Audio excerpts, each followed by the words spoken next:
Good afternoon, good morning, good evening, everybody. It is Monday, August 18th, and you know what that means. It is time for the High Risk Wrestling Recap. I am your host, Jeremy Pierce. You know you can check out the socials, Charismatic Creations on Facebook and YouTube, Charismatic_Creations52 on Instagram, and of course, the 215 on Twitter. Without further ado, let's get into the news. McFoley explained why he prefers AEW over WWE at the moment, and it's the enthusiasm of AEW over WWE's corporate feel, and that is true. They are both corporations, but you can clearly see that, well, in one company people are having more fun, and the other one is kind of just business as usual, and I can't blame him. Mick Foley will be and has been a great asset for AEW. Braun Breaker is coming out that he has been baffled by his recent booking. This is per Selfmade Sessions and Selfmade Pro. Doesn't know what's going on. It's the truth. Braun went from being one of the top guys to be next up to being in a tag team with Austin Theory. This is not a shot at Austin Theory, but like, you're very much behind Oba Femi at this point. Speaking of Bayley, ladies and gentlemen, no true updates on her contract status. She hasn't signed a new deal. She could have time extended depending on like an injury or something, but if she ever signs a contract, she'll be back on TV, but she's essentially written off of TV due to the Lyra Valkyria attack. I do expect Bayley to be all elite within the next, we're in August, September, October, November, December, January, probably about like January of next year, February at the latest. Tessa Blanchard's potential next destination would be none other than MLW. They have never really had an issue of hiring people that kind of have a checkered past, a checkered background, but there is some interest from both sides. Their AEW has been named the title sponsor for the Owen Hart Foundation's 27th gala event. This is really, really good. AEW is just connected with Owen Hart. As you know, they have the Owen Hart Cup Classic every year, with the winners getting title shots at All In. We have a spoiler alert, so if you don't want to hear this, skip. Shinsuke Nakamura's partner that he's been alluding to is more than likely Hiroshi Takahashi of New Japan Pro Wrestling. We know he's no longer with New Japan, and he will be joining WWE very, very soon. Ladies and gentlemen, we have an update on Asuka. This is per Joey Votes and Russell Votes. They want her back. It's not really a closed door type situation. When she's ready, they will have her back. She's just away, taking time, doing her thing. I kind of want more for Asuka because they kind of screwed her with the EO and Kairi Sane feud. TNA has announced TNA Plus. There's their new monthly VIP plan, which includes every single pay-per-view. It will be $20 a month. It's a fine deal. It's just not as good as my AEW. On the injury side of things, Nigel McGuiness has suffered injury in his collision match against Katsuyori Shibata. We don't know what the injury is. We will know more after Death Before Dishonor. Actually, we will know more by the time we get to Death Before Dishonor, because even though he's supposed to be in the Continental Challenge Cup, he is supposed to be facing Lee Moriarty for the Ring of Honor Pure Championship at Death Before Dishonor this Friday. It will also be the Logan Paul is still very much injured while he's pushing through his triceps recovery. Remember, he tore his tricep. And he's just working on getting back, but it helps that he has been on TV. Kylie Ray Smiley. Kylie has made a return to the ring 10 months after her WWE ID exit during pregnancy. She returned at, where was this event? Wrestle Vision.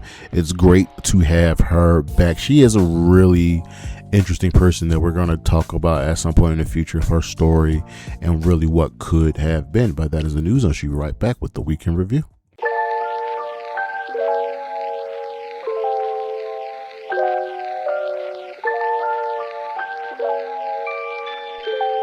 All right, let's get into the weekend review. We start off with Monday Night Raw. The show gets a fist as Raw is just spinning in circles. We are in the ring. Solo comes through the crowd mocking Jay's entrance, and he's saying he came in Raw to discuss bloodline business. Jay confronted him, and Jay said, Solo is everything to the family and challenges him to the night. And if Jay wins, Solo must fall in line and come home. If Solo wins, then they gotta leave him alone. Solo accepts. Backstage, Jay crossed paths with Jimmy and Jacob. Fatu said Jay was ignoring the OTC, and Jay said he'll do what Fatu couldn't, and that's bring Solo back. We got our first match in the number one contender tournament to face Roman Reigns in Mexico. Penta versus Laredo Kid. We know Penta. I know who Laredo Kid is. It was great in TNA. Solid match. Really more so a showcase for Laredo Kid. Obviously, Penta was going to win, and Penta did win with the Mexican Destroyer.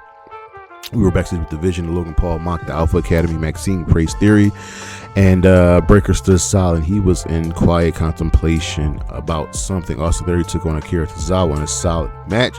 Some people forget that Akira Tozawa is the stamina monster, and that boy is good. But ultimately, Theory hit the off switch to get the W. After the match, Maxine encouraged Theory to continue to attack, and Pierce stopped him. Braun Breaker was preparing a spear. Tozawa into Obafemi interrupted. Pierce had to keep these two separated. They're rebuilding to this clash of behemoths. Backstage, Stage Ray praised Penta and Dragon Lee. Thank Ray for the opportunity. Dom complained about Ray not putting him in the tournament, and Dom's the AAA Mega Champion. He literally is the champion of AAA. And Dragon challenged Dom to a match. We were in the ring with Stephanie Fakir. She said she missed being in the ring. She missed the fans. Becky Lynch interrupted her, said she also wants to beat Liv just like her. And Becky said Fakir's injuries keep her away far too often. And Fakir said she doesn't care. I'm going to show Becky what La Primera is. Liv attacked Becky. Becky fought back, and her and Becky had a nice little face-off.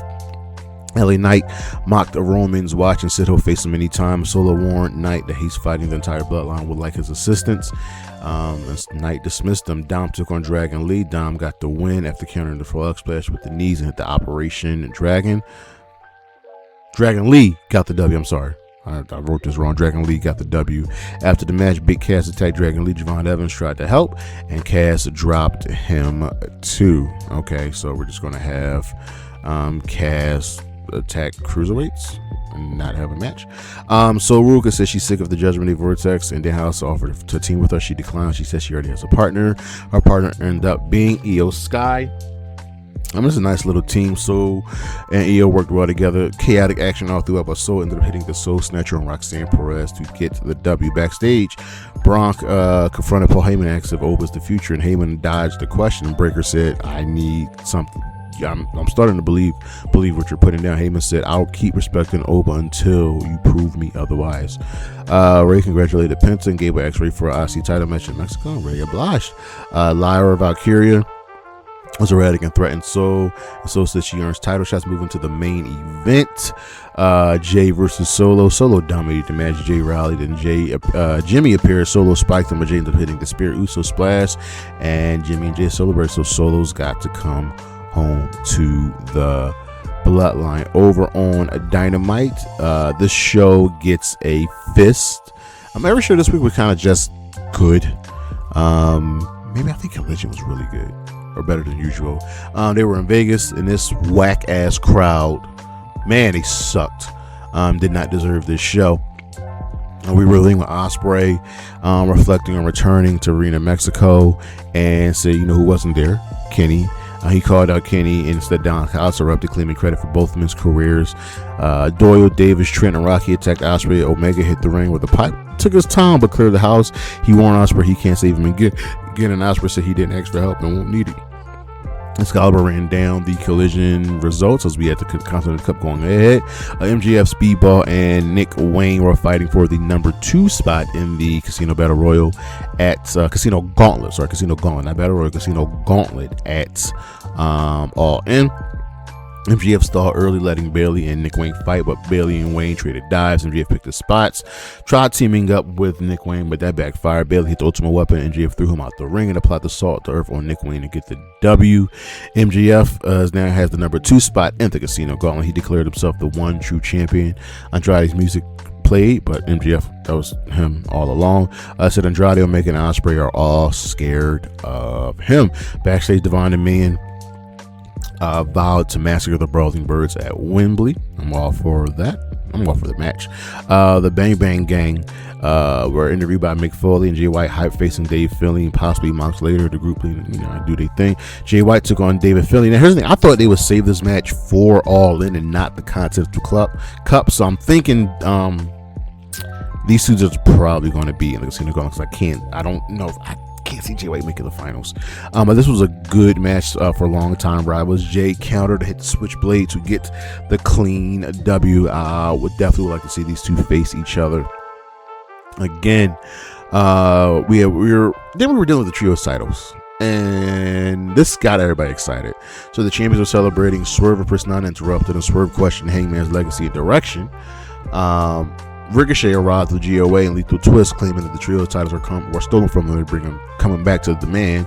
Ricochet that they take the belts on their own time. Heyman Adam invited them to fight immediately. Ricochet declined, but told Swerve, "Yo, what are you doing here? You don't have partners. You're not a trios team, And Swerve was like, right? I'll be back." And we're all assuming that his partners will be the New Day or whatever they're going to call themselves. Willow Nightingale was doing an interview with Renee, and before the interview could even start, Mercedes attacked her, beat her down, and this is how bad the crowd is, and just how stupid they were. While she's beating up Willow, a fan yells out, it's very, very audible, "Sasha, come home." And as soon as that phrase ended, Mercedes was calling Willow a dumb bitch, and it kind of just flowed together. It was just stupid. Like the Vegas crowd sucked. Kevin Knight put the TNT title on the line against Chris Jericho. Solid match. There was a really bad spot with Don Callis and Chris Jericho that the AEW production team did not do them any wonders, but ultimately Chris Jericho with the code breaker. Knight hit a low blow, crash landing, which was the coast to coast to get the crash landing is like he hit the coast to coast and then he hit the crash landing, which is like it's like a rock bottom or like the spinning solo. The Death Rider said they'll face anyone next, and Pac said it's them against the world. Chris Stanley took on Viva Van, and even though it was a glorified squad, Viva Van did look good. It's Viva Van, she's a veteran of this business. Looking for big things of her. Go check her out in Ring of Honor. After the match, Mick Foley interviewed her and let her know that the TBS Championship will be on the line next week. It will be Maya World defending against her, Sheeta, and Persephone. Then we had Sheeta and Persephone team up to take on Thunder Rosa and Maya World. Really solid match. I enjoy. I wanted to get a little bit more time, but ultimately Maya World and Thunder Rosa won. All right. Darby challenged Kevin Knight to a Falls Count Anywhere match at Wembley for the TNT Championship. Backstage, Kyle Fletcher was bragging about his international title reign, and Kyle's revealed that Takeshita and Okada will be added to the title match at All In, which did not make Fletcher a happy man. He was furious. Okada said the belt stays in the family. Our main event was a Continental Cup match. First time singles match between Jack Perry and the champion himself, John Moxley. Perry bled early. Mox punished him. Listen, Perry rallied. He had multiple dives and moonsaults and was getting the crowd going. He applied a snare trap and Mox escaped, but ultimately Mox got the bulldog choke and Perry faded. Some thought this was an ass whooping on Mox's part, but it wasn't. It was a dominant win by Mox, but it's not as dominant as people make it out to be. Over on Impact, Jeff Hardy enters the Danger Show as he was facing Nick Nemeth for the TNA World Championship. The show gets a fist. Our opening contest was Ricky Sosa taking on Brian Myers. Sosa fired off early. Myers regained control, but Sosa had a power slam and moonsault. Buddha Bear Bronson, or whatever his name is, off the apron. Myers tried a bell shot, but Leon Slater stopped him. Sosa hit the running uppercut to get the W. After the match, Slater challenged Cedric for the title again. Cedric agreed, but added a stipulation: if Slater loses, his entire X Division reign is erased from history, and Slater subject to lockdown. It's a stupid ass stipulation because they didn't even have Slater break the streak or the record. So like, this is stupid. Backstage, our mystery partner was teased for Rich Swann and BDE. Ali banned Hot from teaming with them. Then we were with AJ Francis, who was recording music, and Elijah appeared to challenge him to a match. The producer revealed that Elijah wasn't really there. Moose delivered his Faces of the Franchise, a speech parodying Frankie's King speech. Frank interrupted. Moose assaulted him. A brawl broke out. Security broke them up. Rich Swann, BDE's mystery partner, was none other than a returning Trey Miguel, who was returning from injury, taking on Ali, Agent Zero, and John Skyler. Of course, the Faces 1-0 attacked Trey. Ali encouraged them more until Hotch ran in for the save. I guess Hotch is officially out of order for her. We just back to Zaya Brookside being Zaya Brookside. We got the injury report with updates on Jason Hotch and Trey Miguel, and Matthew Rhoda insisted the nicknames remained in pristine condition. Zaya Brookside was angry about the makeup artist. Elena Black revealed herself, and the fight broke up. Then we had Indy Hartwell taking on M by Elegance. This was the Knockout TV's title tournament. This is really back and forth until Zaya and Elena's brawl was spilled out to the ring, allowing M to capitalize with the moonsault for the win. So that's how we write off Indy not winning, because with Elena being eliminated, with Marsha Day no longer being in the company, my money was on Indy Hartwell to win the tournament. There you go. Harley Hudson, we had a video featurette on her. She reflected on winning her TNA contract, and she discussed her journey to the U.S. and disappointment over Dahlia Ray's winning her cut. But she's going to deal with that. Then we got she says she'll face Alicia Edwards next week. Then we got Casey Navarro taking on Eddie Edwards. His family was in the crowd. He ended up getting the W, using a kendo stick behind the ref's back to get the upset W. Bear Bronson attacked him, and Brian Myers brought in the chair. Fabian Eichner, Jada Stone, and Ricky Sosa made the save, and Santino announced a lethal lockdown match for the 4 against the system at Lockdown. So it would be Casey Navarro, Fabian Eichner, Jada Stone, Ricky Sosa versus, I'm assuming, Eddie Edwards, Alicia Edwards, Brian Myers, and Bear Bronson. We were backstage with Ali, who continued searching for Rosemary. She found that the struggle is real, written on a mirror, and that led us into our main event interest with the World Championship being put on the line. Nick Nemeth with Jeff Hardy, TNA World Championship. Solid match between two legends of this business. Hardy controlled early, but Nick countered. Hardy then hit a dive. Nick regained momentum, got caught with a twist of fate, super kick. We just going back and forth. Hardy landed a swan sub, but Nick got his knees up, dropped Jeff with a dangerous zone to retain. Over on SmackDown, this show fucking sucks, ladies and gentlemen. They only had 3 advertised matches and somehow got a 4th. Here we were in the ring. This is the best part of the whole show. Aldis announced Chelsea Green suffered a broken orbital and she must relinquish her championship. Go watch this promo that Chelsea Green's cut. She delivered an emotional speech about her career struggles and identity as a champion. She's been hurt a lot since being in WWE. Aldis reversed course and granted her 30 days to heal up and keep the title until someone takes it from her. Gunther interrupted, demanding answers for SummerSlam, and he assaulted Chelsea Green, who fired back. Listen, Chelsea got barbs too. Matt Cardona, who is married to her, ran in the defender. Gunther mocked him. Cardona attacked him. Match was made. Cardona got his ass beat. I mean, he got some hits in, but you were defending your wife's honor and you lost.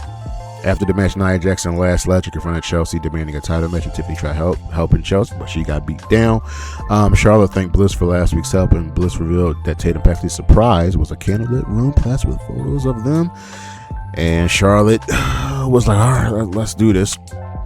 Cody demanded the Orton match, Nick Aldis, and Aldis suggested Sunday night's main event. Sammy interrupted, complaining about SummerSlam booking. Cody snapped and challenged Sammy to a match, and that match was made for later in the evening. Mello took on Corbin. Corbin was putting the U.S. title on the line. Solid match.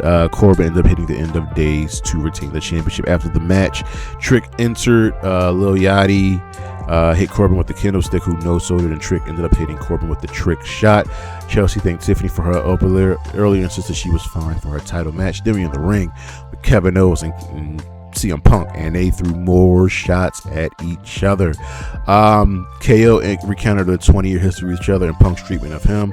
Punk's and KO's friends hate him because they're losers. And Punk, KO was like, yo, my friends hate you because of how you treated them. And KO said Punk's entire persona is performative. Punk said KO wouldn't have main event at WrestleMania if you weren't still around. When KO was like, I made a WrestleMania against Stone Cold Steve Austin, something you've always wanted to do and will never be able to do. KO said Punk hates himself, and KO was proud of who he is. Punk said KO is stubborn and stupid. KO said he'll beat Punk next week in Toronto. All right. I'm fine. Funny thing is, this is the first time I ever match. I feel like Punk's gonna win. I really want KO to win. We're backstage with Balor, who said he now understands Nick Aldis SummerSlam decision to come to the South of Finn. Let's see what happens. Then we had the WWE Tag Team Championship put on the line. Waipa time, whatever they're called, putting the titles on against the War Raiders, the MFTs, and the match was already in progress. The match is already in progress. There was just chaos. Match didn't last long. Tama Tonga and Tala Tonga won, and they were your new tag team champions, and they celebrated with Haku. Then Tiffany Stratton put the U.S. title on the line against Jacy Jayne, who controlled through the entire break. Because why not? Chelsea checked on Tiffany. Tiffany fought off the rest of Fatal Influence, but while she was doing that, Jacy Jayne hit the rolling encore to become your new champion. We were backstage with B-Fab and the crew, and listen, they're gonna go through everybody that's in their way, and they're gonna especially give Tatum Paxley a proper welcome. We were supposed to be doing Cody Rhodes versus Randy Orton. This was supposed to be the 5th match. Mind you, they only have 3 announced for the show. Cody made his entrance and Sammy followed, but before that even happened, Orton blindsided Cody. Orton hit a draping DDT, tried to OK him. Cody countered. Orton smashed Cody with the ring steps, and Cody fought back with the chair. Producers had to separate him. That's how the show ended. So once again, Sami Zayn is getting screwed. Over on Collision, the World Trios titles were put on the line as Brodito and Hangman Page were putting the titles on the line against the Lethal Twist. Solid match. The champions control early. Page's athletic burst and Bandito's momentum really carried them, but the Lethal Twist gained a brief advantage after isolating Bandito. Brody King got a hot tag, shifting the momentum. Heavy corner offense. They got the W after Brody's finish on Lee Johnson. After the match, the rest of the Demand attacked the champions, and the Lethal Twist joined in, and Ricochet declared that, when you're in demand, you get to make demands, and if you can't meet demands, you get put down. Don Callis framed Cage vs. Cesaro as a guaranteed advancement in the Continental Cup. Same thing goes for Roddy Strong and Kyle O'Reilly. The trio discussed the potential future matchups, and mutual respect was emphasized. The second match of the evening was the Continental Cup matchup. Brian Cage versus Cesaro. Solid match. You forget just how good Brian Cage kinda is. Ultimately, Cesaro used leverage. You got a crucifix pin after knocking out Cage with like a head scissors bomb. It was crazy. Cesaro ultimately wins. We got a video package of Darby Allin, who vowed to face Kevin Knight at his best at All In and promised a violent, decisive fight. Then we were backstage with the Rascals, who denied setting up Reed's tag team match on Leo Wrestling Turf as their new friends. Divine Dominion ran through the River and Maserati. After the match, the Brawling Birds attacked Divine Dominion and attempted to put them through the table, but Divine Dominion escaped. Zeta still was confronted by Mercedes Moné. Mercedes attacked her, setting up her match. Zeta was standing up for Willow Nightingale. Content match that we were all looking forward to. Shibata and Nigel McGuinness, solid match. Just a really good technical affair. Nigel ultimately reversed Shibata sleeper into the surprise pin with the leverage. Ospreay teased calling in some reinforcements for Japan for its upcoming trios match, and it was announced that it would be, I believe, Hanari and Francisco Zero Akira, because Callum Newman ain't with it right now. The Rascals and Leo Rush won a squash match, solid fun match. The Hurt Syndicate teamed up with Shane Taylor Promotions and won their squash match. What are we setting up here? I'm curious. Ciampa declared his intent to win the Casino Gauntlet, the chance for the AEW World Championship. Mercedes Moné fought another one of her wrestling daughters, another young lady who grew up watching Mercedes and just idolizes her, Zeta still. Zeta surprised Monet early. Mercedes gained the control. Solid match. This was a statement win for Mercedes. Zeta was always going to look good here, but Mercedes got the W with the statement maker. She was attacked Zeta and Christopher Daniels after the match until Willow Nightingale made the save. Jack Perry was then confronted by Swerve, because Perry vowed to face any and every world champion and former world champion in AEW, and Swerve warned him that he isn't ready. Perry insisted that he is. Now it's making me think that Perry might be Swerve's partners and not the New Day. Maybe he's making a new embassy. I don't know. Kenny challenged Don Callis family to a trios match. The Bucks were confronted. They backed Omega and were confronted by Cope and Christian, which Just go watch the segment. Christian's great. Continental Cup match main event. Kyle O'Reilly versus Roderick Strong, 2 members of the conglomeration. This was a technical affair, counter heavy matchup against longtime partners. They were opponents. This was just really, really good. But Kyle ultimately reversed the final exchange that they were having into the surprise roll up, getting the W. Just respect shown after the match. Our matches of the week, ladies and gentlemen. Not a lot, but still strong. We were going into the end of the G1 Climax. So from day 16, I'm trying to pronounce his name right. Ryohei Uemura versus Konosuke Takeshita. A day 18 match against Callum Newman. From also day 18, Uemura versus Yota Tsuji. But the final, ladies and gentlemen, please go watch this match. Ryohei versus Uemura, with Ryohei winning the G1 from the 5-star Grand Prix from Stardom. We just got one, even though we had 3 days. The matches were good, not super great, but I'd be remiss not to mention Rina versus Asami. Go watch that match.